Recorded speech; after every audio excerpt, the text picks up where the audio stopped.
আপনাদের বলছি, আপনার যে সহযাত্রী আপনার কাছে বা পাশে বসে আছে, যে আপনার সঙ্গে নিত্যযাত্রা করে, অথচ আপনি জানেন সে হয়তো টিকিটও কাটে না।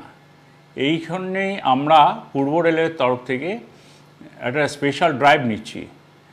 এই যে সহযাত্রীরা টিকিট কাটছেন না, আপনার সহযাত্রীরা, তাদেরকে একটু বলে রেখে দিন যে যে কোনো দিন যে কোনো মুহূর্তে, যেমন ধরুন তালদি থেকে আমরা হয়তো চাপবো টিকিট চেকিং স্কোয়াড সন্ধ্যে 6টায় বা 7টার সময়, তখন ধরা পড়লে কিন্তু সমাজে মান ইজ্জত একদম ধুয়ে যাবে, খারাপ লাগবে সবারই।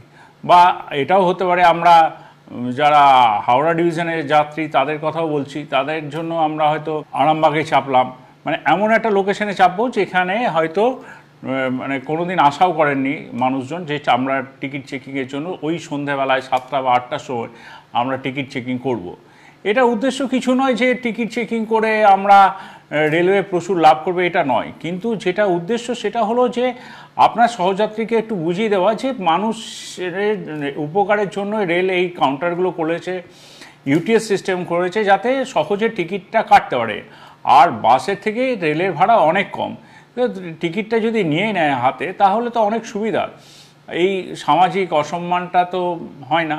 যেমন আমরা এটাও ভেবেছি যে ঝাপটার ঢাল বা ওইদিকে কাটোয়া, এরকম ছোট ছোট লোকেশন ধরে আমরা চেপে যাব, চেপে গিয়ে বা ওইদিকে লালগোলায় চেপে যাব, বা ধরুন এখানে কুলটিতে চাপলাম।